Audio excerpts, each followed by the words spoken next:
Yo era un conductor de camiones para una empresa de mudanzas en la costa este. Nos especializábamos en mudanzas de costa a costa, especialmente hacia el oeste lejano. El trayecto podía durar entre 20 y 40 horas, dependiendo de las ubicaciones. Mi trabajo consistía únicamente en conducir sin encargarme de embalar o cargar las pertenencias, por lo que me dedicaba exclusivamente a conducir y recoger o dejar el remolque en las casas.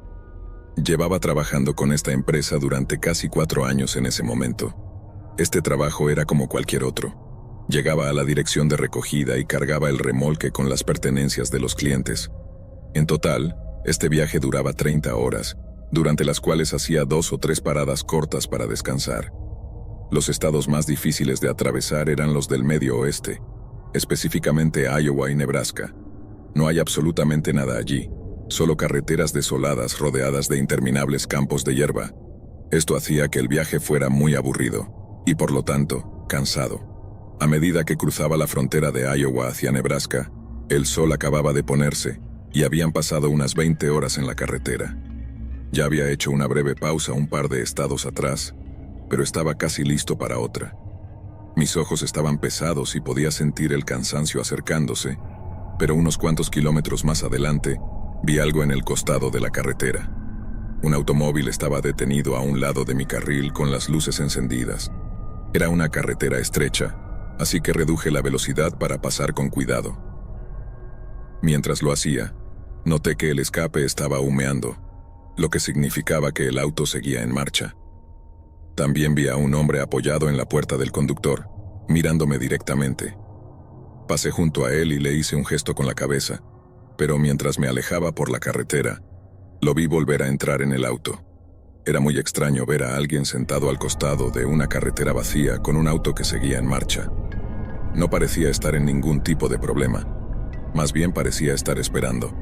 Revisé mis espejos con frecuencia, pero las luces del automóvil desaparecieron detrás de mí después de unos minutos. Estaba un poco más despierto ahora, pero mis ojos seguían sintiéndose pesados. A solo 1 milla o algo así más adelante, vi otro automóvil.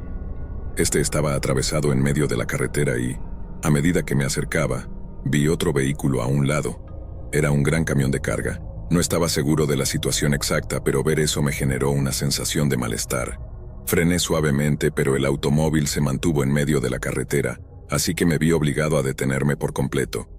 Estaba a unos 20 metros de distancia y podía ver a varios hombres parados a lo largo de la carretera y a uno de ellos frente al automóvil. Tendría que ser la persona más tonta del mundo para no entender lo que estaba sucediendo en ese momento. Sin opciones mejores, empecé a retroceder con el camión.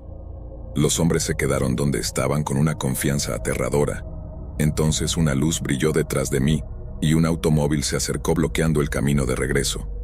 Un hombre salió corriendo del auto hacia la parte trasera de mi remolque, y al mismo tiempo todos los hombres de enfrente empezaron a correr hacia mí también.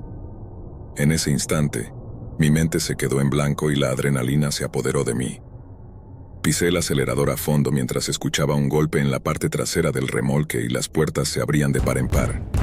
Los hombres de enfrente gritaron e intentaron interponerse en mi camino, pero una vez que vieron que no iba a detenerme, saltaron al costado de la carretera. Embistí directamente contra el automóvil, haciéndolo salir de la carretera y destrozándolo por completo. Se escucharon algunos disparos a lo lejos, pero ninguno me alcanzó. Pude escuchar cómo la carga caía del remolque durante las siguientes 5 millas antes de poder llamar a la policía y encontrarme con un oficial en la carretera. Por supuesto, todo esto fue un desastre total, pero a medida que se iba desarrollando, resultó ser mucho más que un simple ataque aleatorio de robo. Cuando la policía llegó a la escena, el automóvil contra el que choqué quedó dañado más allá de la posibilidad de conducirlo. Con base en ese vehículo, pudieron rastrear a uno de los miembros de los atacantes, quien proporcionó información sobre los demás. Tenían información sobre los adinerados propietarios de la vivienda que se estaban mudando y planeaban detenerme para robar todas las pertenencias con su camión de carga. Nunca dijeron qué exactamente me habrían hecho después de robar el camión, pero no creo que sea exagerado suponer que les habría resultado más fácil no dejar ningún cabo suelto. Las autoridades tomaron acción y lograron capturar a los demás miembros del grupo. El incidente dejó en evidencia que se trataba de un plan premeditado para asaltar el camión y robar las pertenencias de los clientes adinerados. Afortunadamente pude escapar y evitar un desenlace mucho más peligroso.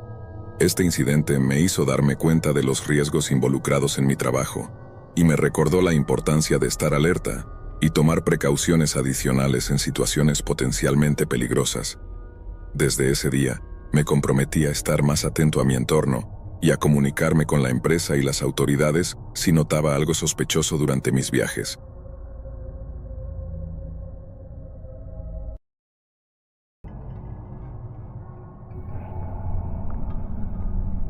Tenía 18 años en ese momento y acababa de empezar la universidad, viviendo fuera del estado por primera vez y por mi cuenta. Había tenido una vida bastante protegida. También soy mujer. Mi primer semestre en la universidad fuera de mi estado acababa de terminar y estaba de camino a casa para la boda de mi hermano. Estaba a aproximadamente 1 hora de mi residencia actual, con un poco más de 3 horas restantes en mi viaje. Todo iba bien y estaba conduciendo tranquilamente con el tráfico. Era un día notablemente ocupado en ese tramo particular de la autopista. Pero entonces, mientras chequeaba mi espejo, vi un camión un poco más atrás, en el carril junto al mío.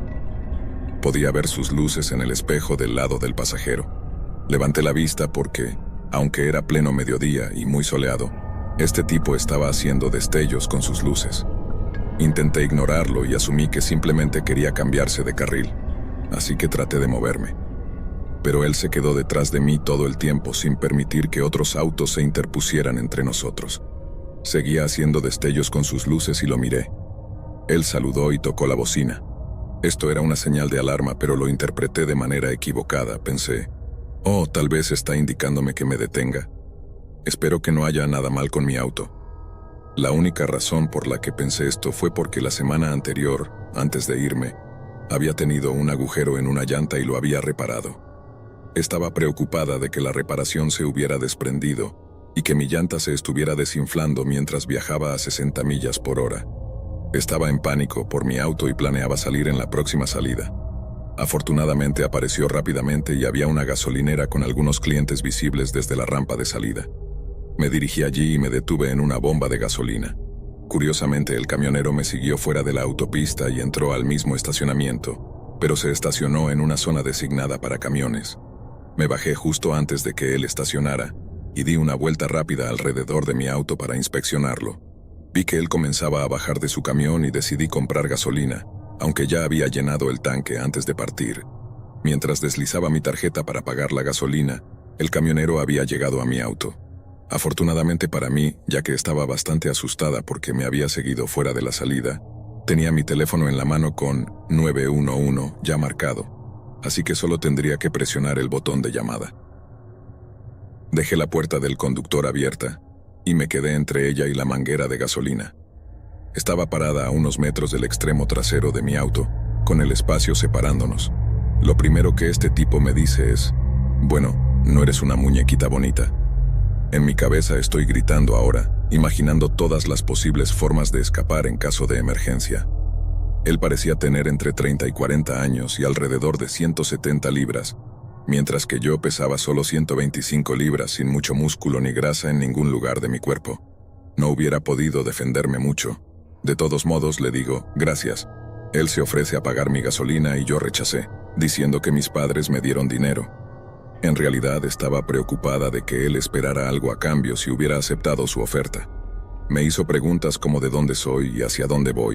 Algo se encendió en mi cabeza que simplemente me decía que mintiera, así que lo hice. No le dije a qué universidad realmente iba, hacia dónde me dirigía ni qué estaba haciendo. Nada. Mi tanque de gasolina se terminó de llenar después de aproximadamente 1 minuto, y con eso le dije adiós, salté a mi auto y me fui de allí.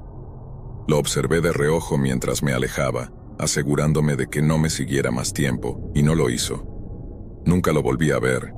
No sé qué quería de mí ese día, si solo quería decirme lo atractiva que era o si tenía algo mucho peor planeado. Realmente lamento no haberlo denunciado a la policía. Desde ese incidente, siempre he sido desconfiada con los conductores de camiones.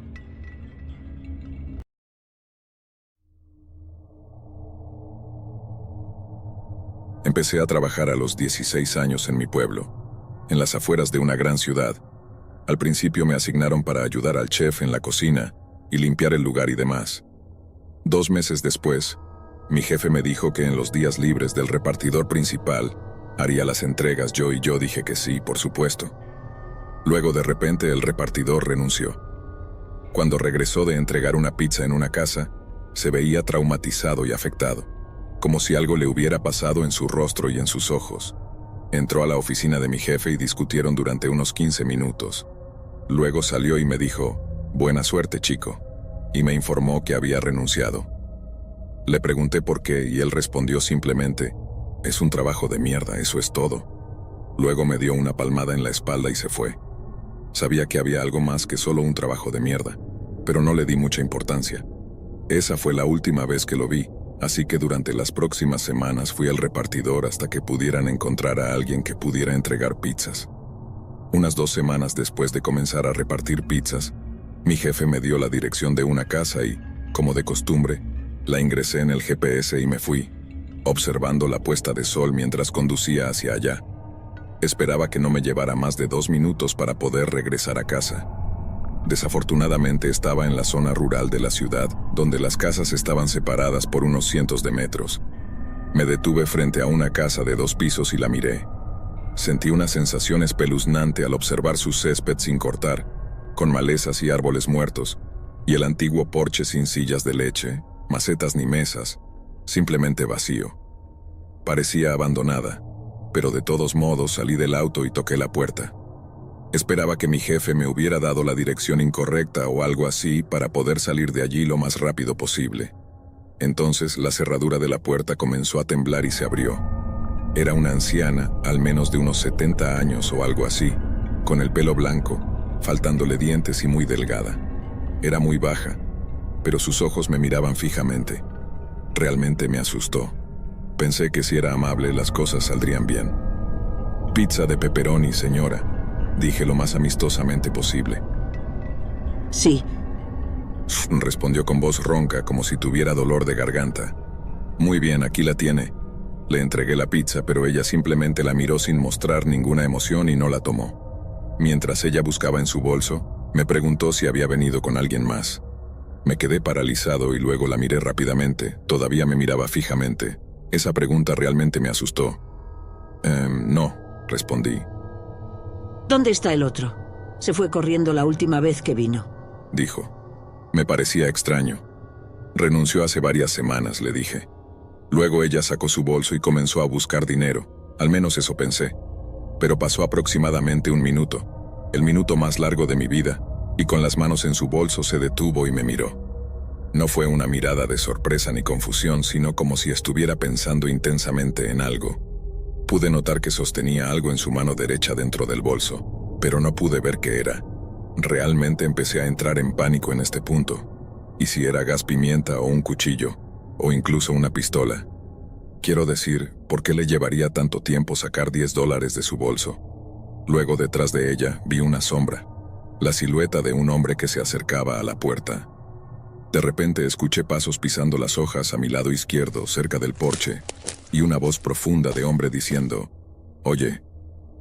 Miré hacia allí y vi la cabeza de un hombre de mediana edad, con una mirada de enojo asomando por encima del porche.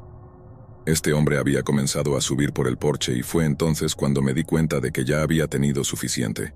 Me lancé hacia mi auto, tiré la pizza adentro, lo encendí y me fui. No miré hacia atrás mientras conducía en la oscuridad. Tuve que mentir y pagar por la pizza de mi propio bolsillo, pero valió la pena. El día que renuncié, decidí contarle a mi jefe lo que había sucedido esa noche. Él también se asustó y me preguntó por qué no se lo había dicho antes. Dijo que James le había contado algo así como que simplemente salí de allí y no le presté atención a la anciana. Mi jefe llamó a la policía para investigar la situación sospechosa y me dijo que podía irme. Aproximadamente 2 días después me llamó nuevamente y dijo que la policía había registrado la casa y descubrieron que estaba embargada desde hacía más de 1 año. Cuando ingresaron, encontraron a 3 personas viviendo allí, 2 hombres y la anciana con la que me encontré. Fueron arrestados y mi jefe no me dijo nada más al respecto. Todavía estoy traumatizado y no sé qué habría pasado si hubiera esperado. Podrían haberme atacado fácilmente, pero gracias a Dios renuncié y sigo vivo.